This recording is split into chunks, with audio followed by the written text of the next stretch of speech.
Boa noite. Nesse podcast vamos abordar o tema da uberização do trabalho sob a perspectiva de dois autores, Ricardo Antunes e Weber. Mas antes eu farei uma breve explicação sobre o que significa a uberização do trabalho. Bem, a uberização do trabalho diz respeito à economia do compartilhamento. Ela define uma realização de trabalho contemporânea onde se vende um serviço para alguém de uma forma independente, sem intermediação de empresas, e em geral isso acontece via internet. Essa é uma nova forma de controle, de gerenciamento e organização do trabalho, podendo ser compreendida como um processo de informalização. Assim, é possível ter muitos trabalhadores informais, gerenciados e controlados por alguns meios técnicos, o gerenciamento algorítmico. O próprio dos aplicativos que a gente conhece e a gente usa hoje em dia.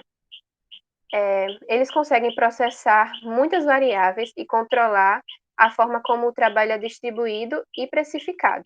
Nessa dinâmica, se consolida a figura do trabalhador sobre demanda, sem vínculos empregativos. E pensando dessa forma,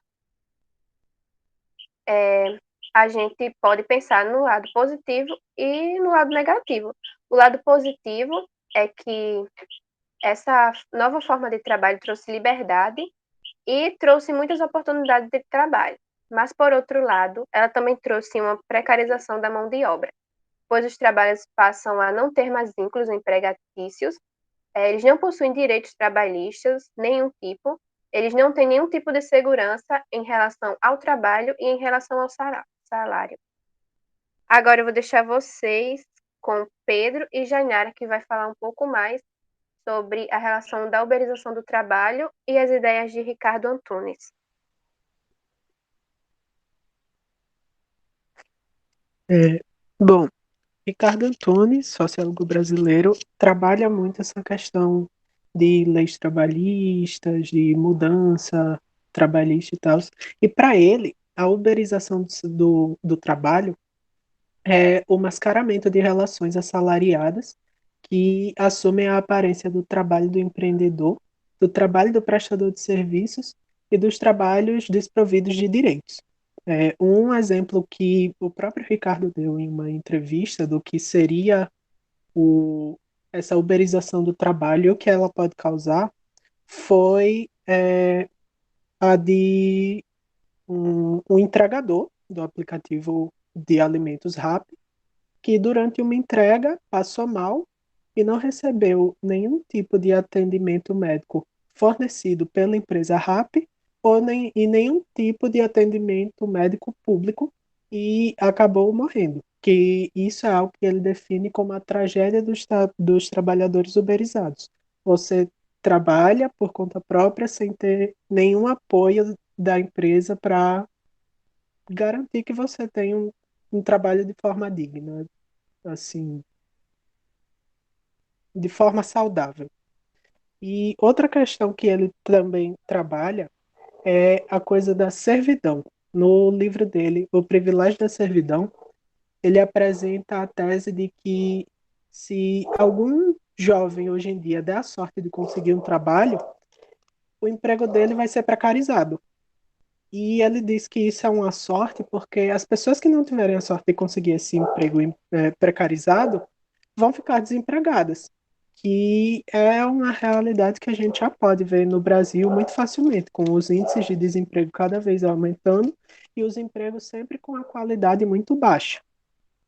E ele também afirma, nesse mesmo livro, que essa servidão não é num todo ruim, porque é a partir dela que movimentos sociais e trabalhistas estão emergindo e resgatando ideais socialistas, que para ele é a melhor forma de se combater o capitalismo e o neoliberalismo, que deu esse boom na uberização do trabalho. E, além disso, ele também diz que essa volta do socialismo pelos jovens e por esses movimentos sociais é o grande movimento do século XXI. Muitos desses trabalhadores, eles dizem que querem ter autonomia. Só que depois, com o tempo, eles percebem que ele não tem tanta autonomia assim, que eles não são grandes empreendedores e que eles são trabalhadores. né? O Ricardo Antunes, ele disse que esse tipo de trabalho cultua uma autonomia que, na verdade, é falsa. Né? Na medida em que eles estão conectados, os trabalhadores já não têm autonomia. E aí alguém pode dizer, mas eles poderiam escolher não se conectar. Só que com a falta de oportunidade de emprego, se eles não se conectarem, eles vão acabar morrendo de fome, porque eles não vão ter dinheiro, não vão ter um trabalho. E aí isso cria outro problema, porque muitos desses aplicativos, dessas plataformas, elas não obedecem às leis da CLT. Então, o resultado é que esses trabalhadores eles não estão protegidos pelas leis trabalhistas. E o que ultimamente tem causado uma certa polêmica. Já se vê há alguns anos, alguns trabalhadores, alguns motoristas de Uber entrando na justiça para pedir que a Uber pague, né, seus direitos trabalhistas. Só que, ao mesmo tempo, não existe uma legislação clara que regule isso.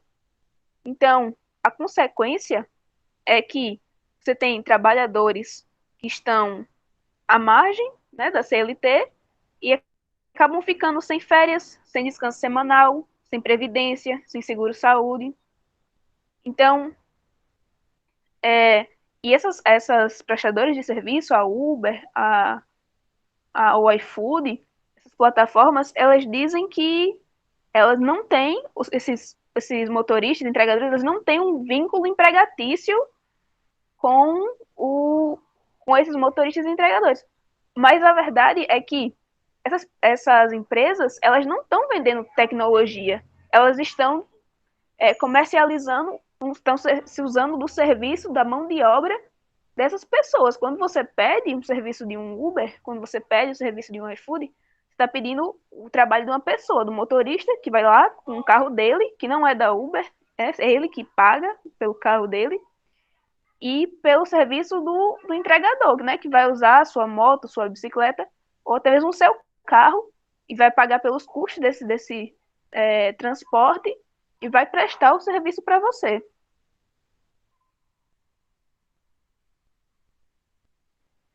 Bom, voltando um pouco no tempo para o conceito de Max Weber, é, outros viés aparecem em relação ao trabalho e à religião. Weber, assim como Marx, viu o trabalho com um ponto de vista histórico.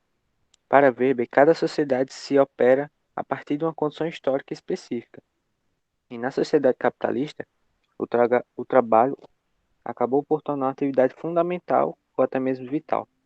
Esse autor, Weber, defende que o desenvolvimento do capitalismo só foi possível por conta do encontro entre a sede do lucro e uma ética religiosa, cujo fundamento é uma vida regrada, de autocontrole, que tem na poupança uma característica central, ou seja, o acúmulo de bens é a característica central desse estilo de vida.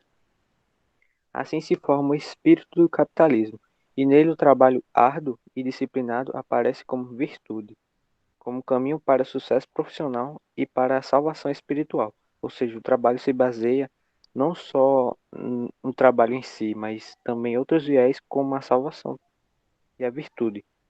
Por fim, Weber nos mostra que a sociedade capitalista se desenvolve a partir de uma lógica racional, na qual a vida material ganha grande importância e a dignidade do homem passa a estar diretamente relacionada ao seu trabalho e a escolha de uma vida próxima a Deus. Ou seja, qualquer decisão relacionada ao trabalho vai implicar na dignidade e a ética moral e religiosa também dessa pessoa. Bom, aí temos dois pontos, né? Como a Inara colocou e como o Ítalo colocou. É necessário, indo para o discurso de Jainara, uma atualização. O mundo, até pouco tempo, estava acostumado com um sistema único de trabalho, com aquele trabalho tradicional, sentado numa mesa, no escritório, assim, por valorizado. E não estávamos preparados para realmente essa situação, uma situação em que muitos já diriam autônomos, mas esse tipo de trabalho se popularizar. E aí, o sistema de saúde não está preparado porque ele não se enquadra nessa colocação. O sistema de trabalho também não está preparado porque não lida com ele de uma forma humanizada. Não há algo na lei, não há algo na legislação em que essas pessoas podem se enquadrar. E aí vem a questão histórica que Ítalo colocou.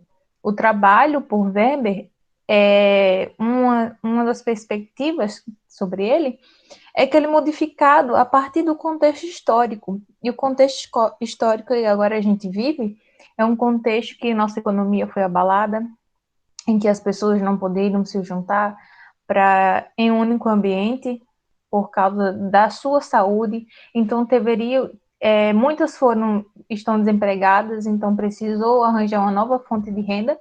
E muitas das vezes essa fonte de renda não faz parte da legislação, por exemplo, não é um trabalho formal, é um trabalho informal. E aí eles não vão possuir, como a gente colocou na apresentação, não vão possuir férias, não vão possuir um salário fixo, e vem aquela questão, né? Na questão moral, como o Weber coloca. Se você trabalha, quem cedo madruga, Deus ajuda, né? Se você está ali trabalhando, não é quem quer. Quem quer alguma coisa, ele se mexe e encontra. Quem quer alguma coisa, ele vai atrás e trabalha de qualquer forma. Mesmo que essa qualquer forma, né, visto pelas pessoas, visto pelo senso comum, vai prejudicar ele, não vai assegurar ele, não vai assegurar a família, os seus filhos, os seus parentes. Essa está sendo uma grande questão, ultimamente. E Weber coloca isso. Essa foi nossa conversa sobre a uberização do trabalho, na perspectiva de dois autores, um mais atual e o outro mais antigo, digamos assim. E é isso, obrigado.